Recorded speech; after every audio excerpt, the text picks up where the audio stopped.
Once again, this is Latoya Bollinger. I am here once again to show you the second part of the first chapter to Charmed Envision Episode 1 Bring Me to Life. I have finally finished the first chapter, so I probably will only make this update and maybe another one, maybe not, tonight because it's 2:43 in the morning and I'm so tired. But yeah, so here I go. A heart appeared behind Melinda as it turned into a pink blotch. It figured into a man. This man was Coop. He had tears in his eyes. It was only 5 days since the death. Today was the funeral. He looked at the three girls as they departed. He held Jenny in his arms. "I'm sorry, sweetie," he said softly. He wore a deep green shirt and blue jeans, his hair and eyes brown too. He pulled back and smiled. "You girls better get ready," he said as he sniffled slightly. The girls nodded. Jenny turned away from her father and watched Casey, Orbout, and Melinda walk up the stairs. She turned back to her father. "I can't do it," she said sadly, her eyes becoming more than a stream. "I can't go. Not ever." Her voice just a whisper as she became pink and was corrupted by a pink heart. Then she was gone.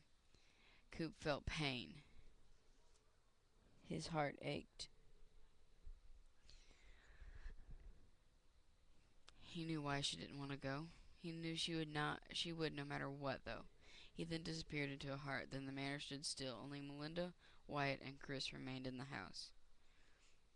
Continuing on to the after part of that. Now we see Melinda sitting on a chair in front of a mirror in her room. She sat in a black dress, her hair in a long ponytail. Leo knocked on the door. He softly opened it. "You ready?" he asked. Melinda shook her head as her eyes were swollen. She picked up a brush and began to brush her hair. Leo softly walked over to her. "You have to go." His voice became air as he finished. She shook her head again, her lips quivering as words fell out. "If I go tonight, it means they are never coming back, and I can't go," she said. Her tears began to stream. He put a hand on her shoulder. "Kevin is waiting downstairs for you," Leo said, trying to cheer her up.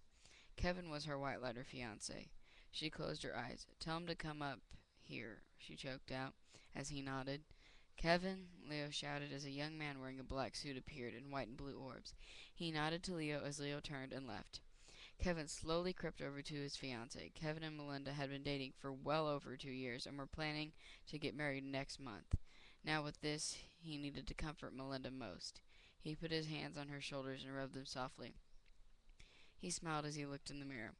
"So, are you ready?" he asked quietly. She stood up and shook her head. "I can't." Her voice became a whisper. "I can't, because if I go tonight, that means they are never coming back, and I can't live with that," Melinda said as she stepped away from Kevin and began to shout. "They put our family line through so much. To take our parents away from us," Melinda yelled as Kevin walked over to her. "It's going to be okay." He was cut off. "No, it's not. We will never see them again." She realized what has happened in her deeper concept as she put her hands over her mouth and Kevin came over and held her. "Why?" she whispered as he held her tight, and they stood there quietly for a few minutes. He kissed her lips softly. She smiled as he brushed the back of her head. "Honey, we can make it through this together," he said, smiling too as the door opened and Leo entered. "Hey, you ready?" he asked as he looked at his daughter, smiling. "Yes, I am," Melinda said softly as Kevin took her hand and Leo and the two of them orbed Coop in the girls' house. Coop was standing in the bathroom fixing his tie as he seen Orbs appear. He finished fixing it and walked into the living room. He seen Wyatt, Chris, Melinda, Kevin, and Leo. He gave a sideways grin. "Hey, the girls are getting dressed." Wyatt and Chris nodded. Wyatt looked at Melinda. "Are you going to be okay?" he asked his baby sister. She nodded softly as he smiled. "Good." His voice crackled. Jenny, Katie, and Lucy walked out of their rooms as two men appeared swirling orbs.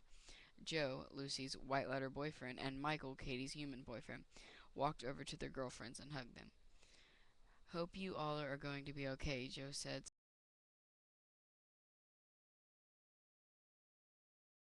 smiling at all. Just then, Casey, Chrissy, Henry, and Henry Jr. appeared in light blue and white orbs. They smiled as they all looked at each other. "The vehicles are all outside our house," Lucy whispered again. Everyone nodded as the room began filled with orbs and pink hearts. Then as the air cleared, no one was in the room, and the house was quiet. Okay, this is the end of the second part. I'm pretty sure I have one more part left, so I might as well go ahead and tell you it in another video. So I hope you guys are enjoying this, and I hope to hear from you. Goodbye.